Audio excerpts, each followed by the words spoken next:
Welcome to the Truth Over Comfort show. Today's guest is Vanessa Beeley. She is an independent journalist who's covered the Middle East for, around a decade. But specifically today, we're here to talk about Syria. I'm very happy to have Vanessa here. How are you doing today?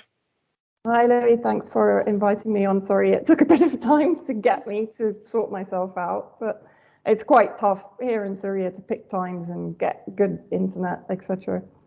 Yeah, no, that's okay. I just appreciate you being here now. But for people, who don't know you, do you want to tell people a little bit about yourself and your work? And then, we can get to the Syrian conflict, obviously, the foreign actors in it, the rebels, and we can, get to the current situations. But first, just you want to let people know a little bit about yourself and your work.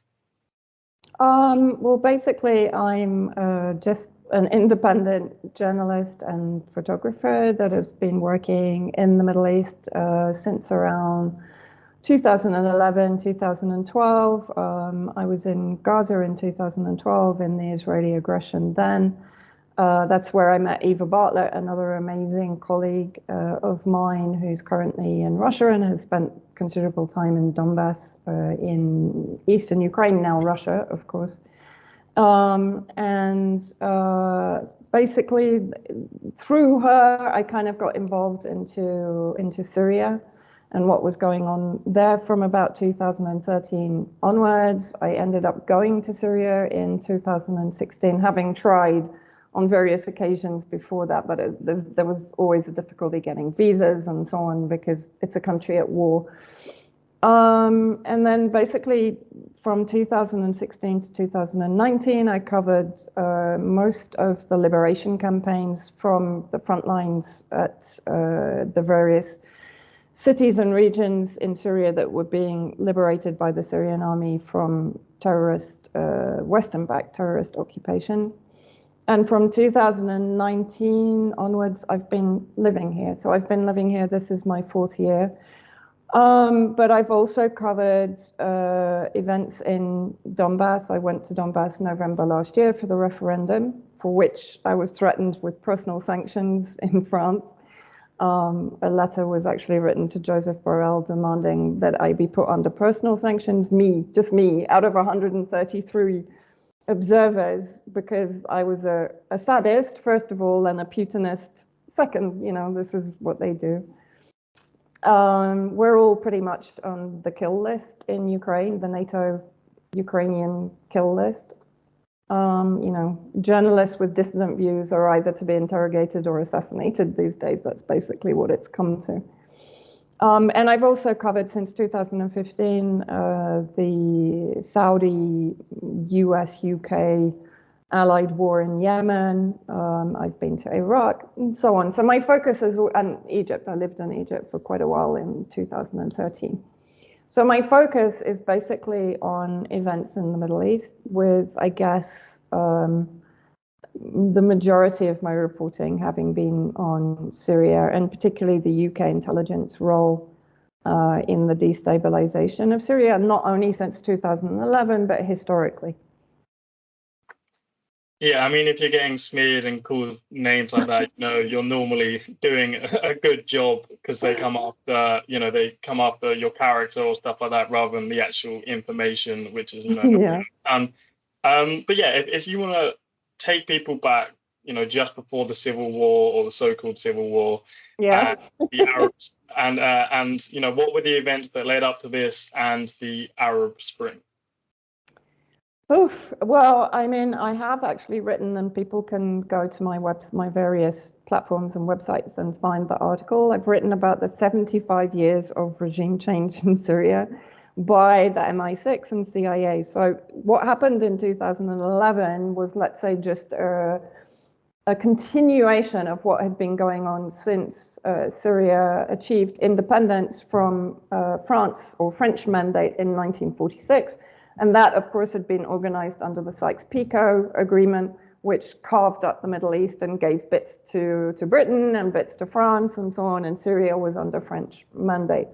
So in 1945, the French violently opposed independence and they attacked Damascus, killing I think, more than 400 civilians. And in 1946, finally, Syria achieved independence. From that day on, there have been endless CIA, MI6 orchestrated coup d'etat and regime change to effectively try and divorce Syria from its long-standing relationship with previously the Soviet Union and now with Russia. And this has been the underlying, I guess, reason for, along with many other reasons, but this is one of the main reasons, is that they were desperate to basically cut the relationship between Soviet Union and Russia and Syria. And as a result, in I think it was 2009. I mean, there's a lot of other things that went on before then, but people will get bogged down in it, and I know it's a lot of details. So if they're interested, go and find the article that I wrote, and there's a lot of resources and links to DIA, declassified intelligence documents in the US that clearly demonstrate that the project to destabilize Syria, to impose an Islamist regime that would be compliant with US policy in the region, not only US, UK, EU, policy in the region has been a long-standing one. And that the two Assad presidents, Hafez al-Assad, who came to power in 71, and his son Bashar al-Assad, who was never destined to be president, but his older brother Basil was killed in 1999, I think, and Bashar al-Assad came to power in 2000. In 2009, he basically turned down the US-backed Qatari pipeline proposal in favor of the Iranian oil and gas pipeline proposal, which was backed by Russia. So from if you go back pre-2009, you will struggle to find any negative commentary on President Bashar al-Assad. Why? Because since 9/11 and since the second Iraqi illegal invasion by the US, which was pre-planned also,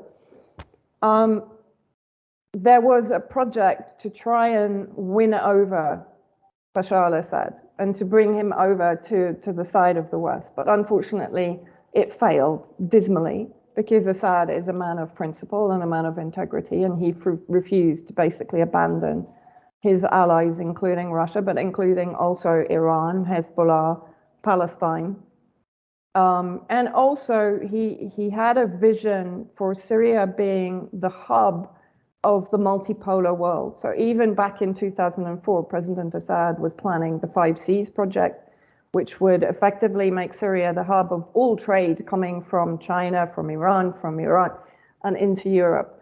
This was anathema to the West, because they wanted complete control not only of that trade, but also of those resources. You know, heaven forbid, south-to-south trading would be allowed. All kind of resource piracy was going on even at that point, and Syria was threatening it. Bashar al-Assad and his visions of joining with the Belt and Road Initiative with China, and creating all those various rail and road links to facilitate trade between, I hate the word global south, but between global south countries and then global south to global north, right? So going quickly forward, all of this was already being planned. In 2009, British officials approached Roland Dumas, the then French foreign minister, and told him, we're planning an insurgence in Syria using the Muslim Brotherhood and armed militants to topple the government, because they're basically not doing what we want them to do. And so then what happened in 2011, you had the CIA MI6 orchestrated Arab Spring across a multitude of Arab states. There's a very good documentary by Journeyman called The Revolution Business, which I recommend everyone watches, which shows exactly how they planned, for example, the so-called revolution in Egypt, and how that then kind of had a domino effect into all the other Middle Eastern countries, including Syria. So in 2011, their plans were put into action. The media was tasked with then depicting President Bashar al-Assad as, you know, the new Hitler. That's their kind of standard phraseology when they want to start demonizing a leader of a recalcitrant state that isn't coming into line. Syria also had an independent monetary policy. It wasn't tied into the IMF and the World Bank and so on. So, another nail in its coffin, so to speak, right? And so in 2011, the so-called civil war began, and the so-called peaceful protests, which were far from peaceful. The majority of those killed in the first 6 months were the security forces and police forces. The protests, I've actually made a documentary about this called The Veto, which details all the early protests and how people were paid around $50 to go out on the streets and protest against the government and allow themselves to be filmed by the CNN and BBC and Al Jazeera. Al Jazeera, Qatar, put around more than $3 billion into the regime change project, using its media to sow confusion at the beginning of the uprisings and the insurgents. And then basically, the rest is kind of history. Arms were pouring in from Libya through Turkey. Terrorists were coming in from Libya through Turkey and into Syria. Arms were coming in from Jordan. Armed groups were being trained in Jordan by the US and the UK. Turkey was training armed groups in Turkey. Saudi Arabia was funding groups like ISIS. Qatar was funding the Muslim Brotherhood and their then collaboration with and kind of morphing with al-qaeda. And so therefore the rest is history. Then the terrorist groups merged with the so-called Muslim Brotherhood moderates or rebels, as you mentioned, which I always put in speech marks because they're about, grassroots rebels don't have Grad missiles under their beds when they start protests, right? This should have set alarm bells off with people immediately, but the media did a very good job. It sold Bashar al-Assad as this demon who was gassing and torturing and imprisoning and neutralizing his own people. The Palestinian movement was basically weaponized against Syria. That also had been pre-planned, even though Syria has actually probably been the most hospitable country in the Middle East towards Palestinian refugees after the 1948 Nakba. So basically, sorry, that went on a bit longer than I intended. But, it's a bit like saying the war in Ukraine started in 2022 when Russia carried out its special military operation. It didn't. It started in 2014 with the regime change that was orchestrated by Victoria Nuland and brought the Nazis to power, basically, in Ukraine. And you can go even further back, of course, in history to World War II, when the Nazis were being smuggled out and given safe haven by the US and by the UK with the sole purpose of eventually becoming a club with which to batter Russia with. So, this is the point. People tend to look at the start points that the media give them. And they have a reluctance to look at the history that led up to that. And media is, particularly in the West, it's an expert in manipulating opinion and manufacturing consent for intervention by proxy or directly. Yeah, no, just to back you up on a few comments you made there, I think I remember, didn't Tony Blair have Assad come to the UK and meet the Queen? Yeah, and yes, 2002. Yeah, so there's obviously an attempt at normalization there. You had sort of, another point you made about he was labeled Hitler, George H.W. Bush, when the Gulf War's kicking off, calling him Hitler, but only a few years before that, they're backing Saddam Hussein in, obviously, the Iran-Iraq war, which, again, goes with, you say, the media start at this point and they kind of ignore everything, before that. And the documentaries you mentioned, I will put that in the show notes so people can find that. You kind of mentioned it there, like the other state actors involved, but can you just, tell all the different countries who were part of actually obviously trying to overthrow, the Syrian regime? Because, there's lots of other countries there you didn't mention, like, Saudi Arabia and Israel. So who was kind of the coalition of countries that were trying to overthrow the Syrian regime? Well, I mean, basically, you've got the US and UK leading the project, but then you've got France coming close behind that, because, of course, France still, I mean, if you look at some of the rhetoric from French politicians, particularly during the liberation of Aleppo, when Manuel Valls in Parliament was calling it France's Aleppo, I mean, he was actually calling it, it's our Aleppo, we should defend our Aleppo.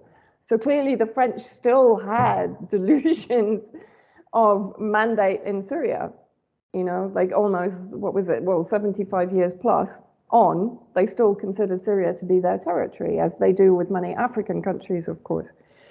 So France, the majority of EU countries were involved, including Germany, Netherlands, Denmark, most of them actually, bar probably countries like Czechoslovakia, or the Czech Republic, sorry, kept its embassy here throughout the war. Hungary also was involved to a large degree, supporting particularly the church and the Christian communities in Syria during the war. Romania kind of kept out of it. Serbia kept out of it because, one, they're not part of the EU, two, the people are very close to Russia, and they have, you know, an affinity with Syria because of what happened to former Yugoslavia, of course, which was completely balkanized and carved up and bombed to smithereens by NATO in the late 90s. And then you have, I guess, all the Five Eyes countries. So you have Canada, Australia, even New Zealand, as you mentioned, Saudi Arabia, Qatar. So they were really in competition because, as I mentioned, Saudi was funding groups like ISIS and some of the more Wahhabi-related groups. Qatar was very close to the Muslim Brotherhood groups, which include al-qaeda. Obviously, Israel was instrumental in this entire project because it has long-term perceived Syria as probably its primary enemy in the Middle East, alongside Iran and Hezbollah, because Israel perceives that as an entire bloc which has the destruction of Israel as their vision, or rather the liberation of Palestine, which I guess by default means the destruction of Israel as it is now. Jordan played a part, Turkey, of course. Turkey also was involved in imposing the non-UN mandated sanctions on Syria from the beginning. Those are the main players. I might have missed one or two, but those are the main players. Yeah, and obviously alongside that, which I find quite mind-boggling, and probably if you spoke to most people, that obviously we're on the same side as al-qaeda affiliates, and obviously eventually ISIS. They have the same goal of overthrowing the Syrian regime. You know, we just have obviously 9/11 happen, and you know, all these wars, you know, justified because of them, you know, to the public, and somehow you go from that to literally being on the same side as them, and you know, similar situation in Libya and Yemen. So, you know, reading, you know, I read, I think it was Scott Horton's book, Enough Already, and, you know, he has a chapter on Syria, and there was like so many news articles, you know, talking about arms falling into al-qaeda or ISIS, or, you know, they'd be training or arming the Syrian Free Army, but, you know, they're much weaker, so they'd end up just joining them, or, you know, they wasn't as strong. So you know, obviously the Gulf nations it could be another question, but, you know, the Western or westernized countries and allies, were they directly supporting these terrorist groups, or indirectly, like arms were falling into their hands and they could have plausible deniability? Where do you fall on it? And it's like, how convenient. Yeah. No, of course they were supporting it. And I mean, there was a closed session meeting in the UN with John Kerry under the Obama administration in September 2016, where he basically admitted we were allowing, I mean, I'm paraphrasing, we allowed ISIS to flourish because we considered it the best bet to overthrow the Syrian government.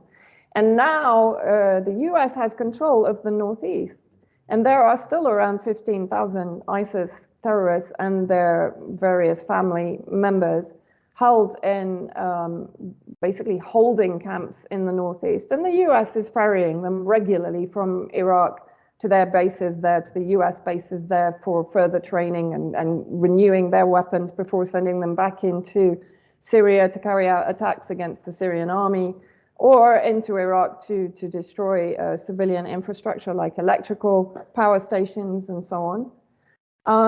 And, you know, it's a fairly well-known fact now that both al-Qaeda and ISIS are proxies of the US-UK cartel in Syria. I mean, Jake Sullivan in 2012 wrote the famous email to Hillary Clinton where he basically said al-Qaeda is on our side in Syria, as of course it was when they created it in Afghanistan prior to the Soviet involvement in Afghanistan. You know, that was admitted by Zbigniew Brzezinski.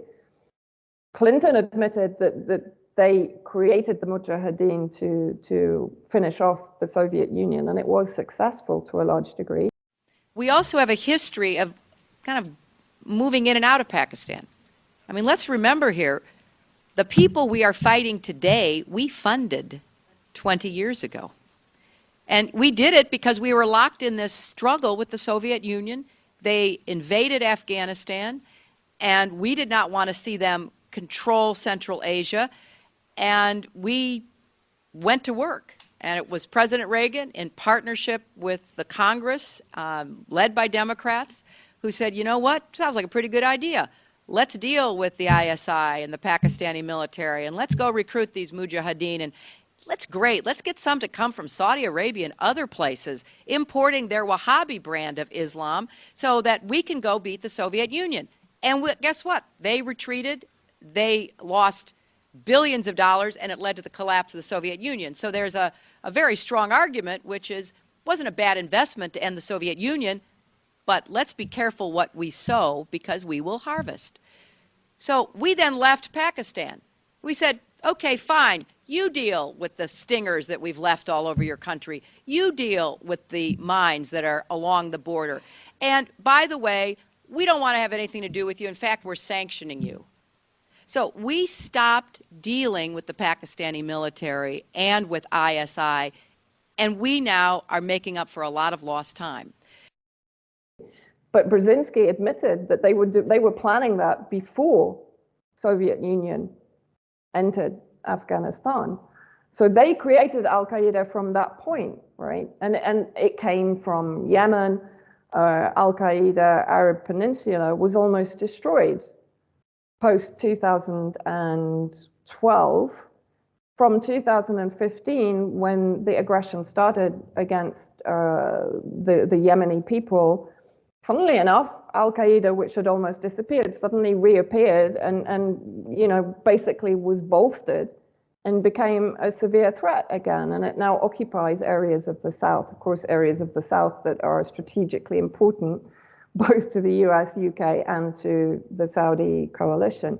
Things are changing now since the peace was brokered between Iran and Saudi Arabia by China, but it's going to take a lot of time because Saudi isn't going to give up on its, Saudi Arabia and the US and UK aren't going to give up on their project in Yemen either, which is also sort of course, inherently linked to resources, to oil resources, and also positioning on the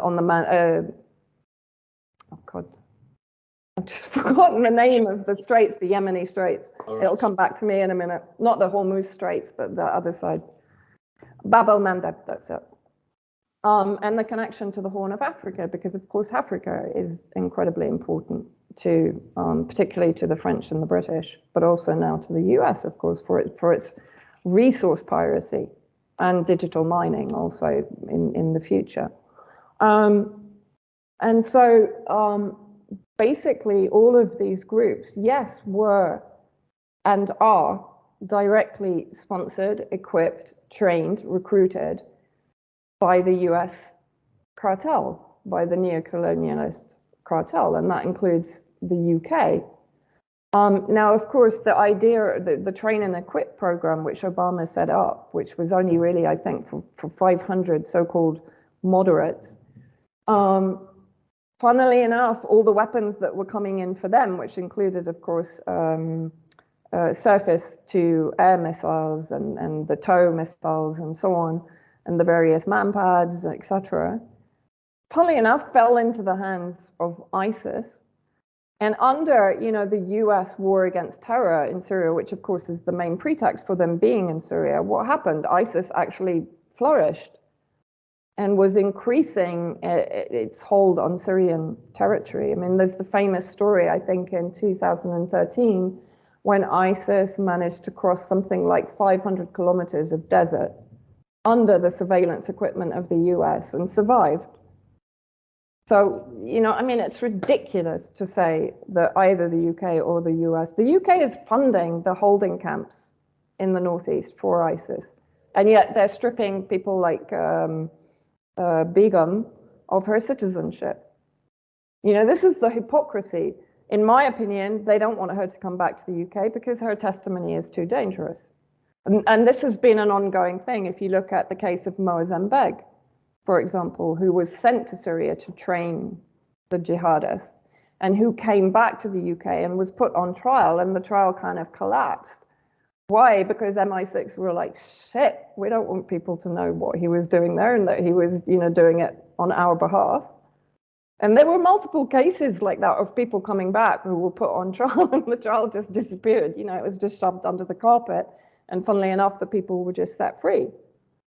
Because the last thing they didn't want to be fingered with having any role or any direct involvement. And the UK Foreign Office leaked documents that came out, I think a couple of years ago now, showed very clearly the UK Foreign Office involvement in creating media, in providing witnesses to corroborate so-called staged events like the chemical attacks and so on and so forth. They've been exposed in their role multiple times. But of course, what does the media do? It circles its wagons around the narrative and just keeps pushing it in the hope that most people are just going to kind of, yeah, right, okay, Assad gasses his own people, And they try to bury the research and the evidence that disproves mainstream narratives. They try to bury it, or they try to discredit, or they try to smear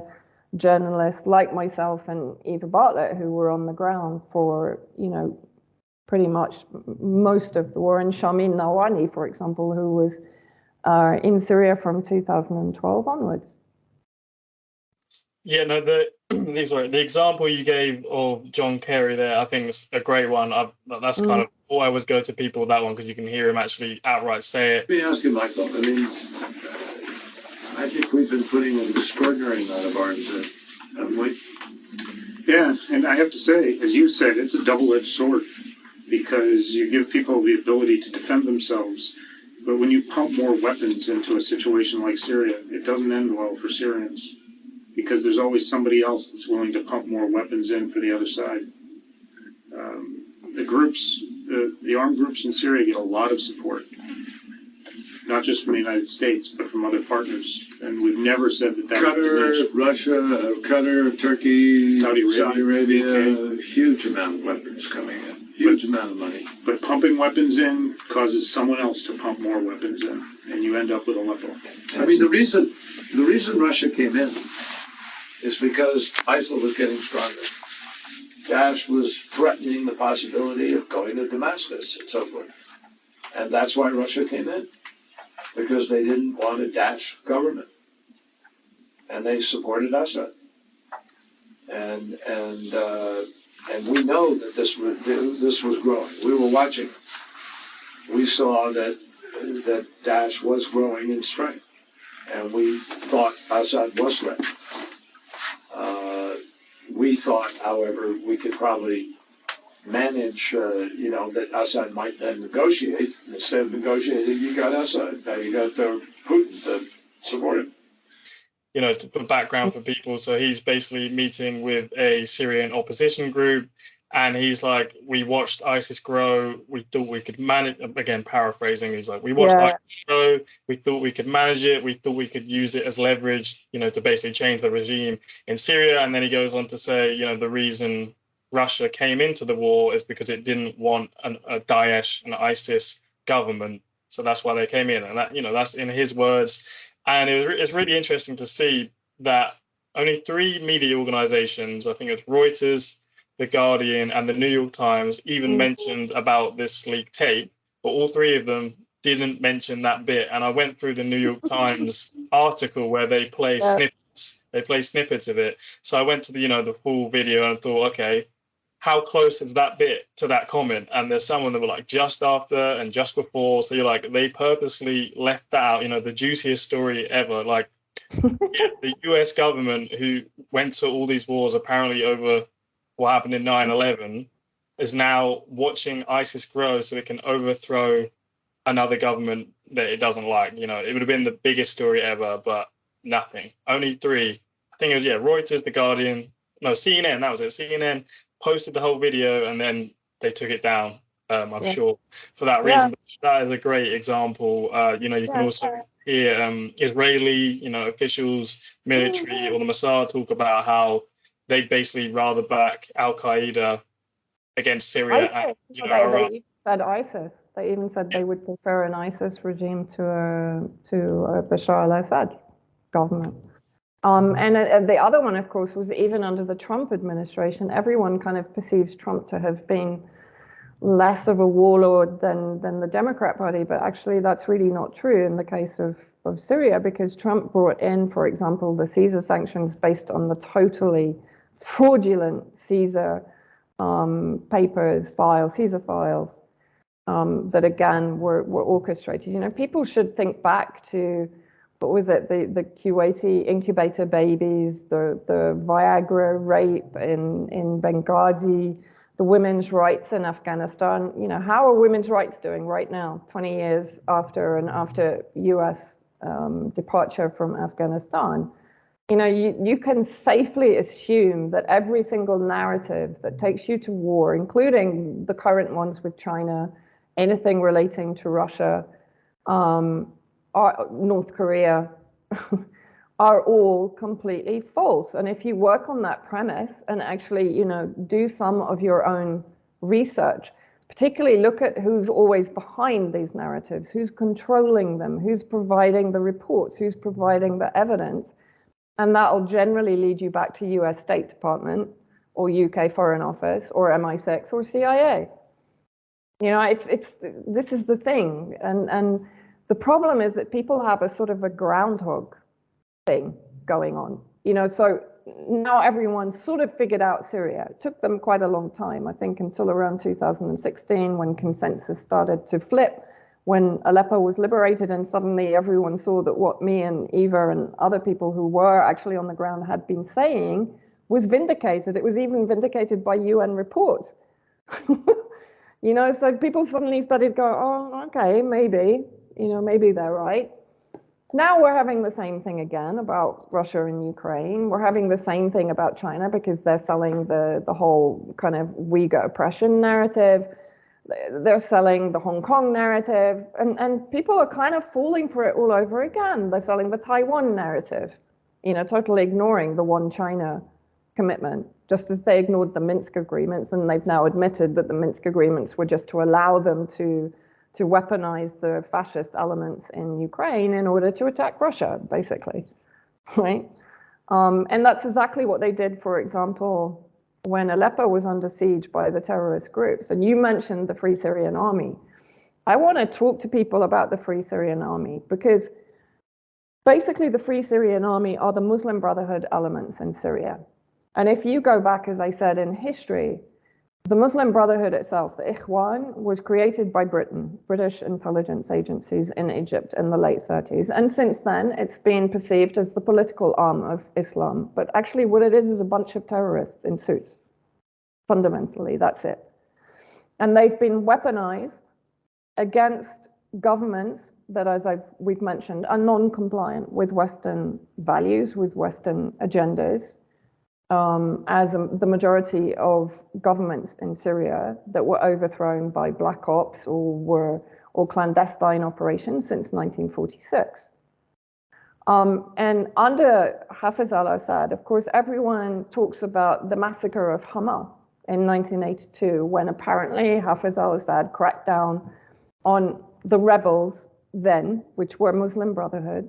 But what nobody knows about is the years that went before that of suicide bombings, of civilian assassinations, of random attacks on civilian infrastructure, of the massacre of military cadets at the Aleppo military academy, where the Muslim Brotherhood entered, lined up all the Alawite and all the Shia Muslim cadets for execution. And the majority of the Sunni Muslim cadets joined them, said, if you're going to shoot our comrades, you shoot all of us. And they shot all of them. Nobody knows these stories because the media completely erases them, just as they erased all of the massacres that were carried out by the armed groups against civilians. And you know, the ethnic cleansing programs that were carried out by Wahhabi and Muslim Brotherhood extremists. And when, for example, I entered the districts of Eastern Aleppo immediately after liberation, the stories I heard about what the Free Syrian Army did to civilians in this area. Kids were being executed because their dads were in the army. People that didn't agree with them were being crucified. Christians were being crucified, literally crucified. People were being buried underground in underground tunnels and basically concreted in until they died. You know, there's mountains of testimony of what the Free Syrian Army did to people who previously were their neighbors. In many of the Christian towns like Malula, the Free Syrian Army carried out some of the worst atrocities against Christians who had welcomed them into their communities, even before they merged with al-qaeda. And from the very early stages, they were collaborating with ISIS.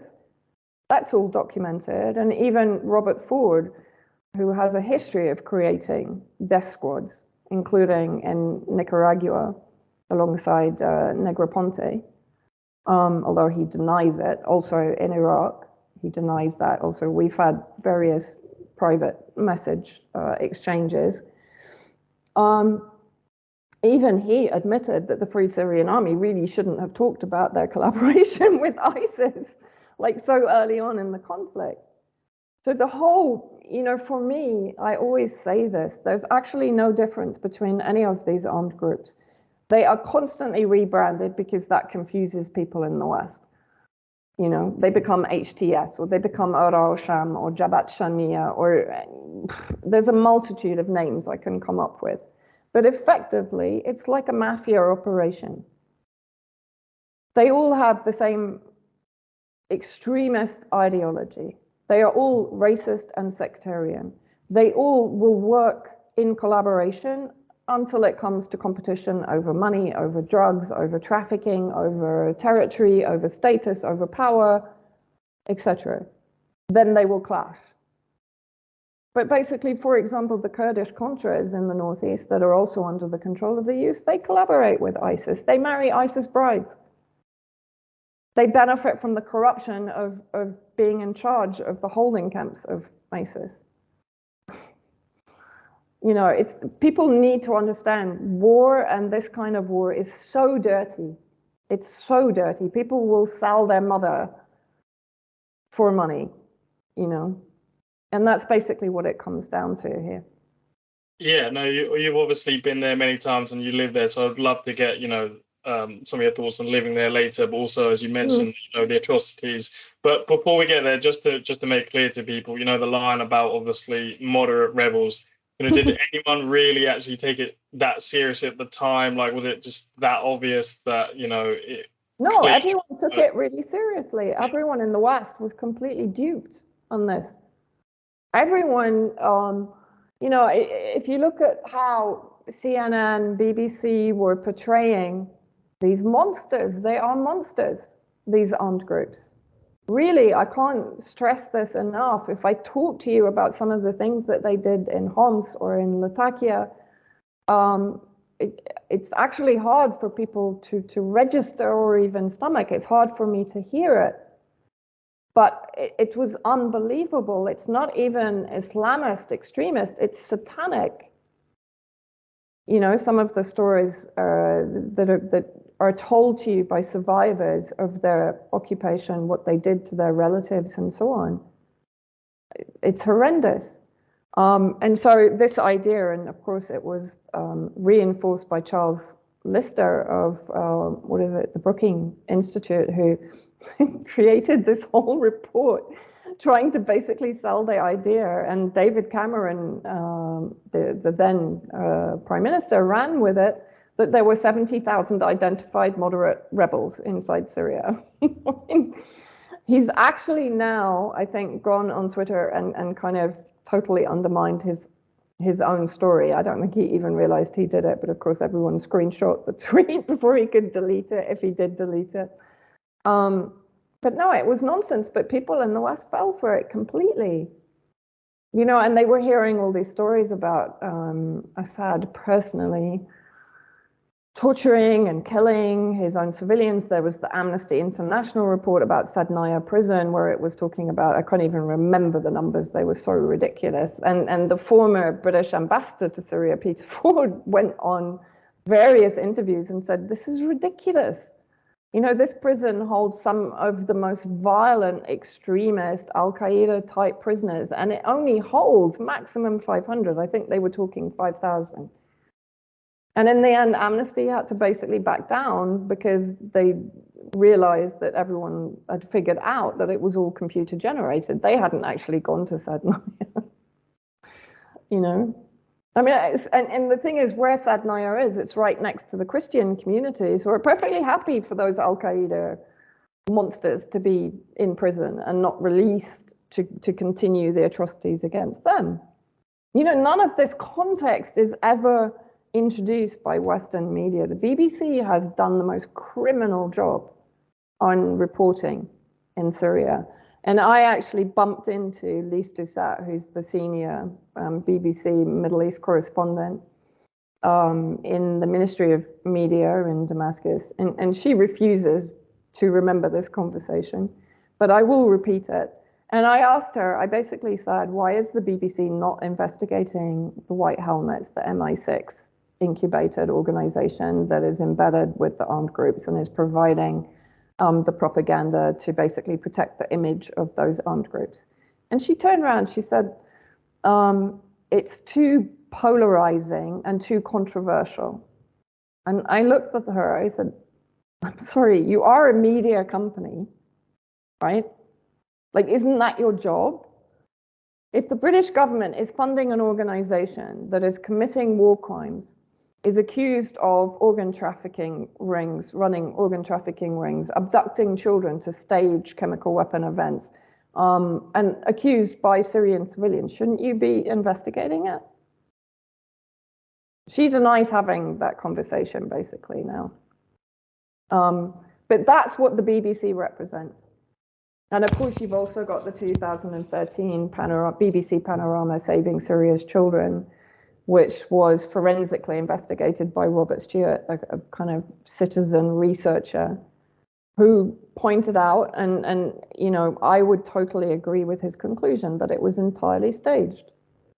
And this was prior to the 2013 vote in Parliament to basically bomb Syria and to introduce the no-fly zone, which would have led to greater bloodshed. Even Hillary Clinton admitted that if they were to introduce a no-fly zone, then more Syrians would be killed, as they were in Libya, of course.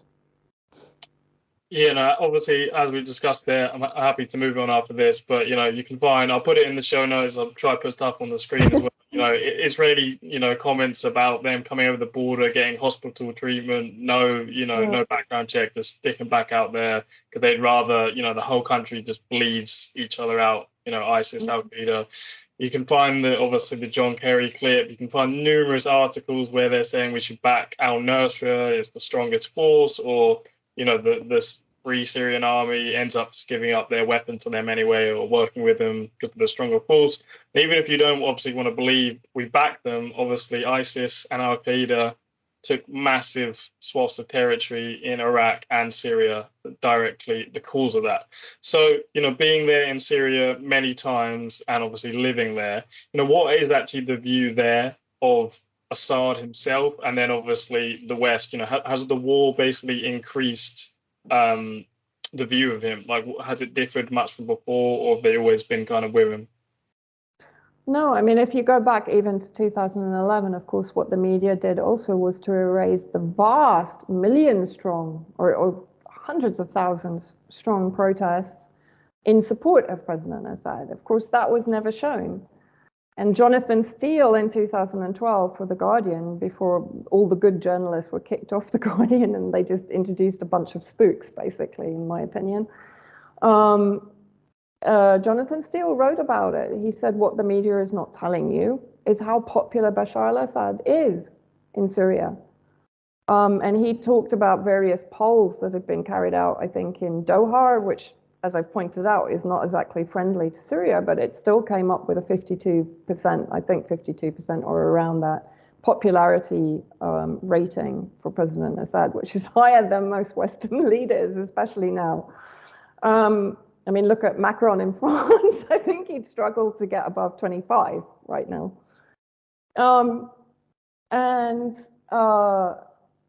So all of that was ignored. And there is a video of Lise Doucet in Damascus very early on, I think in 2012, and she's being harangued by Syrian civilians saying, what the hell are you doing here? We don't want your democracy. We love our president. You know, you're lying. You're lying about what is going on here. Sorry, electricity went off. And really, that hasn't changed.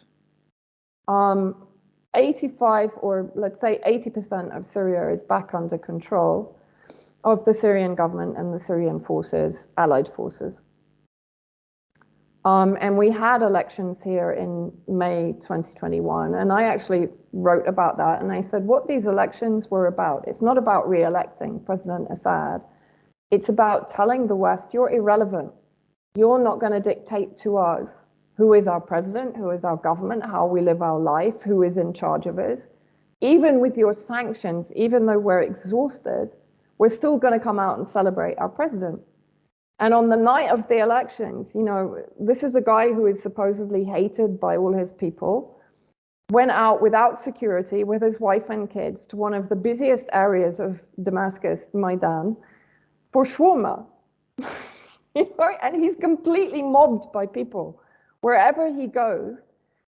This president didn't leave the country even when ISIS were less than 2 kilometers away from his residence, right? Despite everything they've thrown at him, the potential for assassination, he goes to most places with no security, none. You don't see them. He's in amongst the people, and he's literally being mobbed. The same with his wife, the same with his kids, right? And his kids were brought up in this environment. They're some of the most humble kind of kids of sovereign leaders that you'll ever see on film, meeting people, going to the homes of martyrs, going to various disaster areas, particularly after the earthquake in February of this year, for example. The reality is that actually President Assad, of course people criticize the government as they would in any country in the world, you know, and they don't stop. People talk about police state here. You can get in taxis, you can go to restaurants, you can talk to the street sweeper, you can talk to the guy in the kiosk on the street. They will all complain to you about no electricity, no fuel, no this, the government this, the government that, openly, right? But the president is a red line for everyone. They do actually adore him. And, you know, that is evident from whenever he goes out. I remember in 2018, he just wandered down the street to one of the government subsidized shops, totally on his own with like his hands in his pockets, and just walked into the shop. And people nearly died of shock. Everyone wanted to take selfies. Everyone wanted, you know.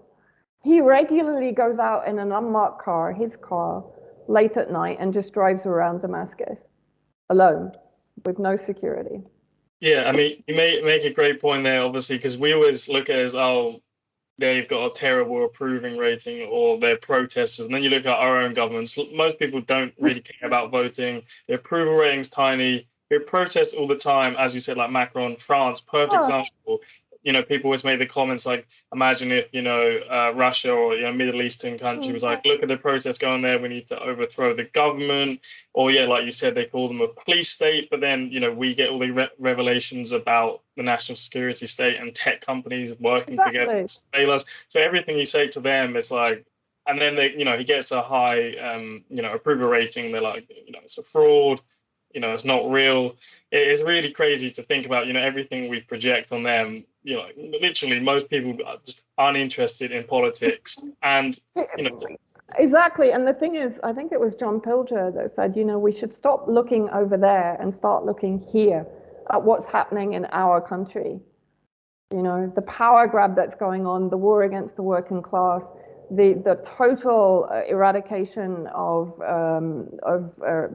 freedom, human rights. We are living in a far more totalitarian, or rather you are, I'm not right now. You are living in a far more totalitarian, borderline fascist state than I am in Syria, or in Russia, or in Iran even. I spent 2 weeks in Iran earlier this year. When I look at France and I look at the number of, I was in France in 2019 and I went on the Gilets jaunes protest. It was terrifying what the police were doing to their own civilians. I mean, people were losing eyes, they were losing limbs, they were losing hands. And that's been going on since 2018-19, but nobody is saying, kick Macron out. And he's hated. He has to be one of the most unpopular presidents ever in France. I mean, they're calling for the guillotine in the protest. Yeah, I even say if a dictator or president in another country, even if they was, say, more unpopular, when you go there and bomb them and try and overthrow the government, all it means is people are going to get behind them. Like, I mean, 9/11 is the perfect example. Like George W. Bush's approval rating, the fact he could go to these wars, it's all based off a trauma event. So everyone roused up, where and then as soon as that kind of trauma's gone, the approval rating goes down, all the other presidents. But I'm a bit, unless you want to comment that, we haven't got loads left, and I did promise to talk about the current events. So either we can get into the current affairs of Syria, the sanctions, the occupation, or we could go more into the normalisation of the Arab League, or we could do both, depending. We still got at least 10 minutes, so take your pick, I guess. I think what's important, because people have been very kind of pivoted towards what's going on in Ukraine, and they've been whipped up into a kind of anti-Russia frenzy by the media and government agencies and so on, which is just extraordinary.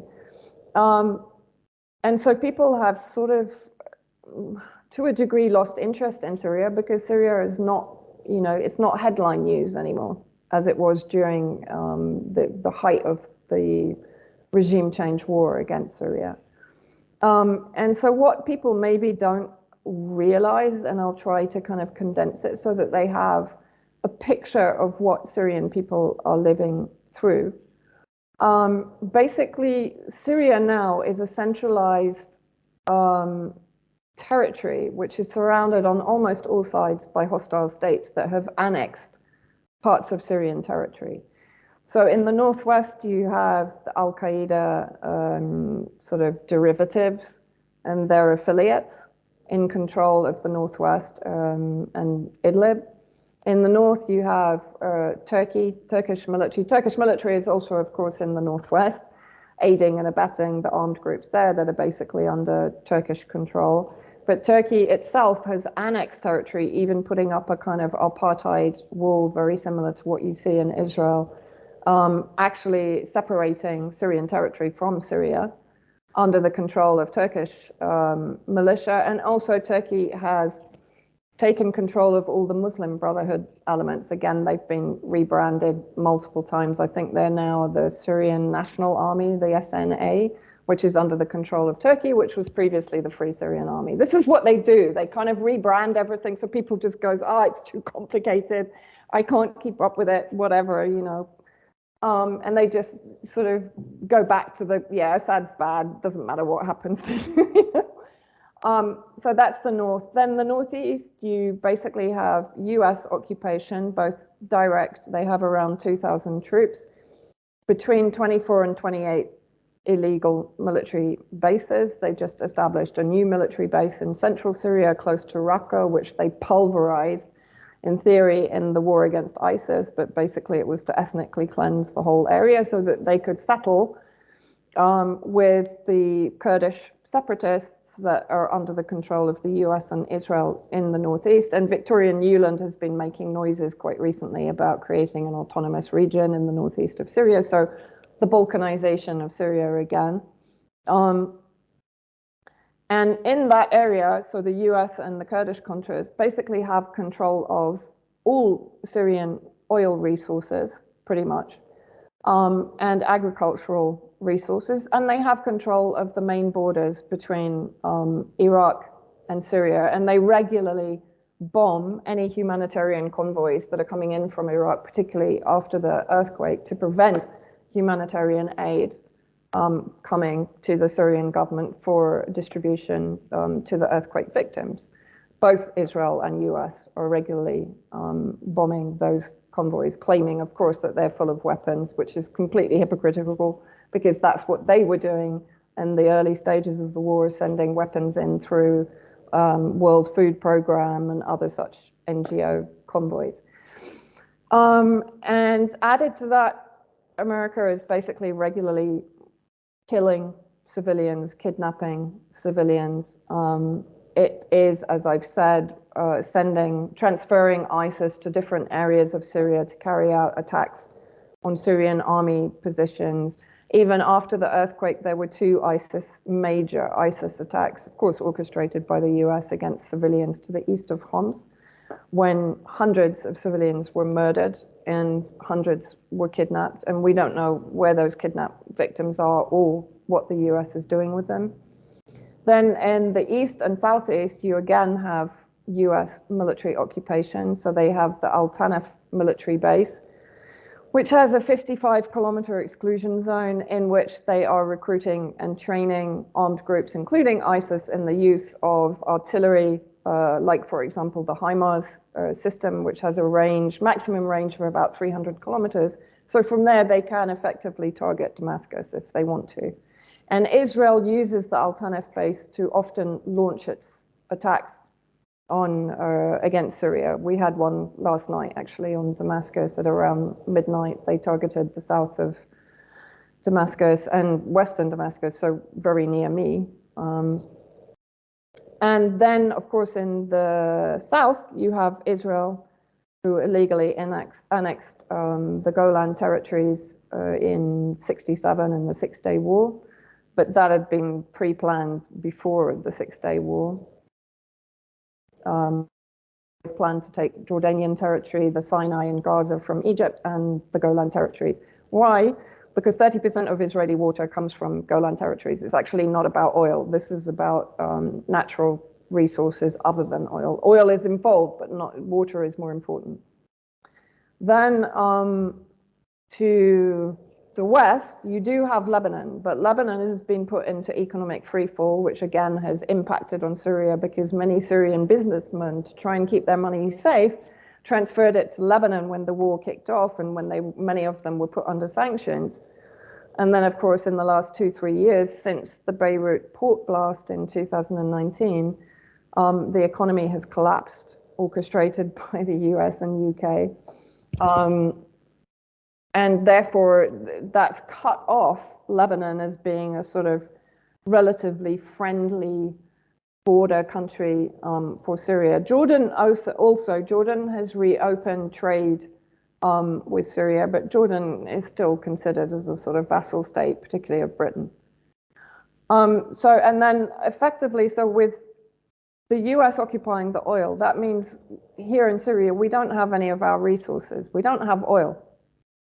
So we don't have fuel for cars. We don't have heating fuel. We don't have electricity. We don't have internet a lot of the time because the generators don't work. Businesses are closing because they don't have electricity. Hospitals can't operate effectively Hospitals can't replace equipment because of sanctions. So people are not being operated on. People can't leave because they can't get visas in other countries because of, you know, the hostility towards Syrians, basically, that's fed by the Western media.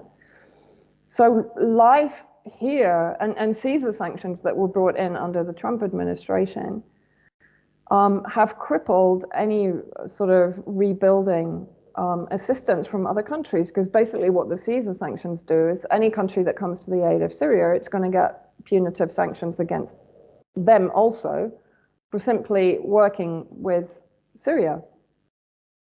And now, of course, they're trying to bring in further sanctions because of the Captagon drug production that they're claiming is going on in Syria, even though the West actually supplied Captagon in Libya and in the majority of its conflict zones that it created, you know. So the misery that the Syrian people are living through is off the scale. I would only put Yemen as being in a worse state of affairs than Syria. Yeah, I mean, I couldn't imagine it in the slightest how horrible it'd be. But I mean, think about how annoyed people get. You know, right now in the UK, I have a Shell garage that's round the corner, and obviously the price of petrol has been very high, and the cost of living crisis, and people go mad about that. You know, rightly so. But imagine putting yourself in the shoes of a country. I always thought, you know, if someone tried to sanction us because of what Tony Blair and George Bush did, people would go mad. They'd be like, that was out of our control. But we treat other countries like it's their fault. They need to overthrow Saddam Hussein. They need to throw them because they're, you know, partly guilty. And all it takes is some high petrol prices here, and, you know, people go livid. So I couldn't even imagine it there. And, you know, to kind of back you up, there was a US government official, I think in 2019, called Dana Stroll, and she was and she basically says, you know, we are using the sanctions to basically, you know, crush them. The US military owns, use the word owns, a third of Syrian territory, which, you know, where their hydrocarbons are and their wheat, which has a lot of talk in Washington. She says we can, you know, block people from opening embassies to normalize relations, and of course block reconstruction of Syria, which she describes as rubble. Still holds from our report or your reflections in light of recent decisions in terms of the sources of U.S. leverage, next steps that we should be taking? So first, I'm just going to give you the 1 minute spiel on what the report did recommend prior to the last month's decisions and developments. We argued in our recommendation section that taken as a whole, even though the United States, that there's limited appetite domestically here or on the Hill to match the level of resources or even diplomatic investment of the Iranians and the Russians in Syria, that the United States still had compelling forms of leverage on the table to shape an outcome that was more conducive and protective of U.S. interests. And we identified 4. So the first one was the 1/3 of Syrian territory that was owned via the U.S. military with its local partner, the Syrian Democratic Forces. Now, this was a light footprint on the U.S. military, only about 1,000 troops over the course of the Syria Study Group's report, and then the tens of thousands of forces, both Kurdish and Arab, under the Syrian Democratic Forces. And that 1/3 of Syria is the resource-rich, it's the economic powerhouse of Syria. So where the hydrocarbons are, which obviously is very much in the public debate here in Washington these days, as well as the agricultural powerhouse. But we argued that it wasn't just about this 1/3 of Syrian territory that the U.S. military and our military presence owned, both to fight ISIS and also as leverage for affecting the overall political process for the broader Syrian conflict. There were 3 other areas of leverage. One is political and diplomatic isolation of the Assad regime. This is, in our assessment, one of Russia's goals in the Middle East, is the propaganda win for Russia of rehabilitating Assad on the international stage, of basically forcing the international community to normalize him and welcome him back in without any behavioral changes. So holding the line on diplomatic isolation, preventing embassies from going back into Damascus. 2 is the economic sanctions architecture. So some of this is part of the maximum pressure campaign of the Trump administration on Iran, but there's a whole suite of both executive and congressional sanctions on Syria and Bashar al-Assad, both for human rights abuses in Syria and to the backers of Assad for their activities in support of him in Syria. and 3 was reconstruction aid. So the United States remains the overall largest single donor of humanitarian aid to Syrians both inside Syria and refugees outside of Syria.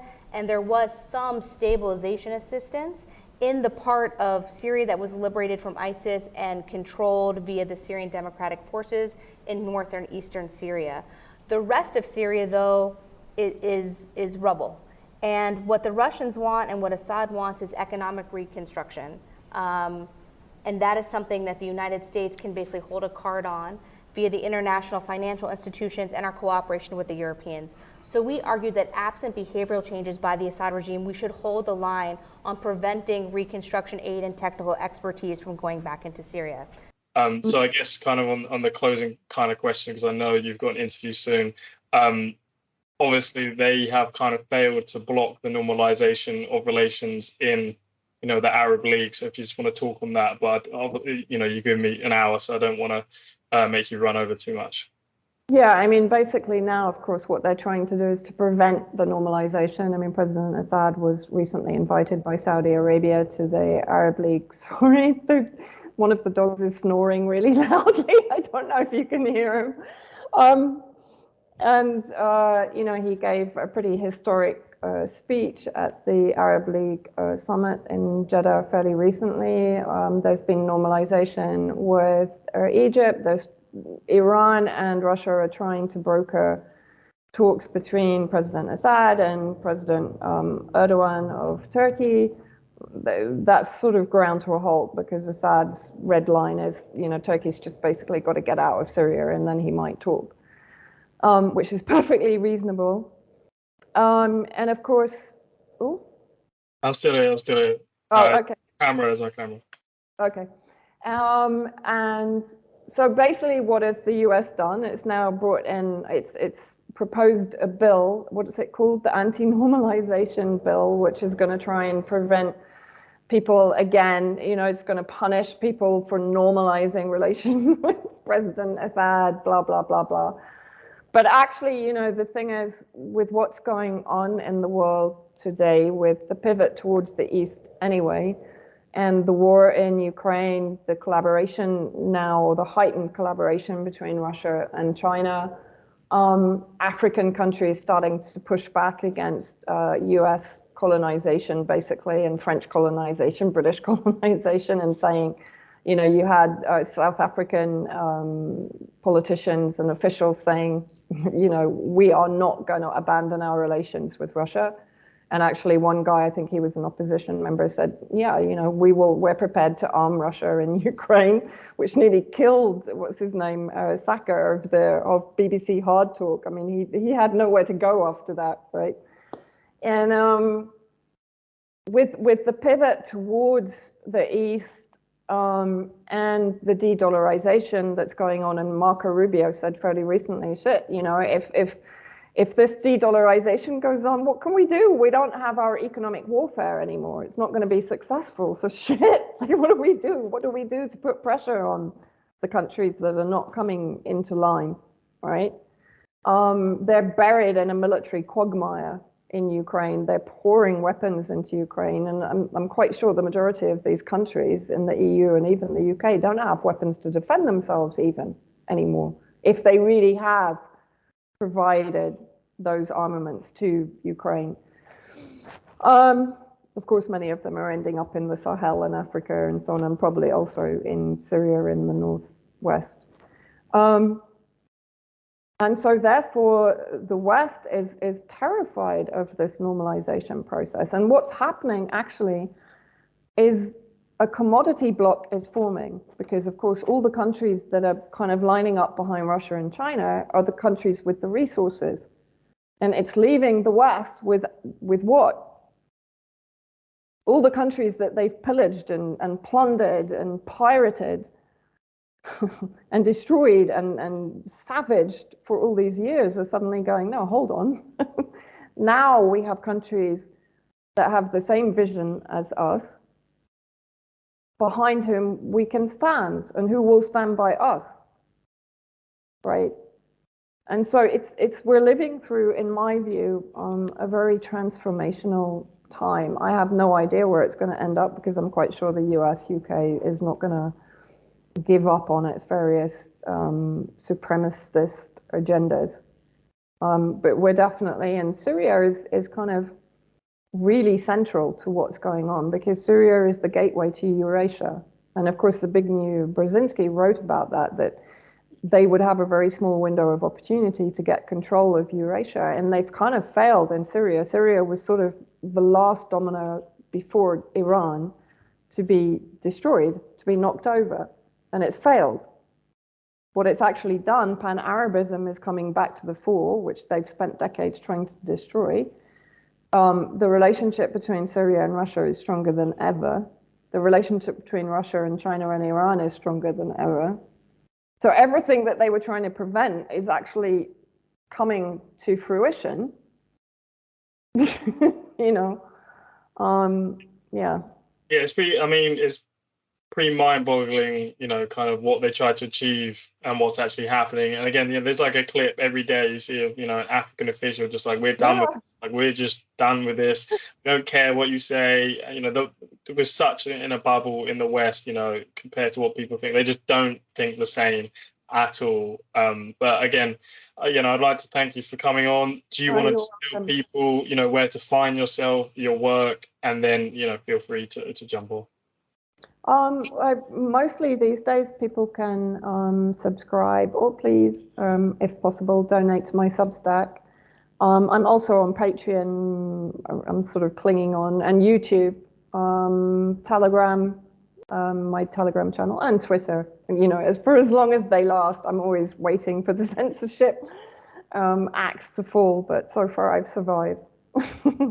Yeah, no, I'll put all of your links in the show notes. I'll get some of it on the screen. But again, thank you for coming on. I really appreciate your time. I recommend people check out your work, check out, your interviews. You've done, loads, you've done talks, about the white helmets we didn't get into. Oh, yeah. The cover in Syria, Iraq, you can never get to it. So I just encourage people to, go out there and look. And I'll, again, put as much as I can in the show notes. But thank you for coming on.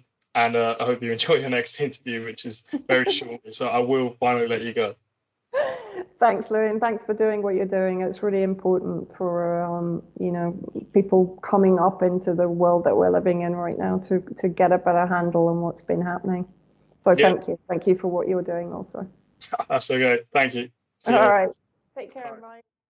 What my constant cry was that our biggest problem is our allies. Our allies in the region were our largest problem in Syria. The Turks were great friends, and I have a great relationship with Erdogan, which I've just spent a lot of time with. The Saudis, the Emiratis, etc. What were they doing? They were so determined to take down Assad and essentially have a proxy Sunni-Shia war. What did they do?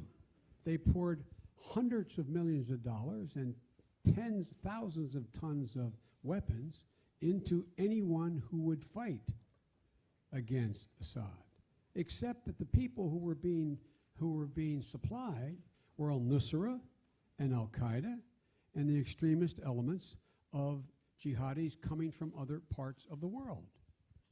Now you think I'm exaggerating? Take a look.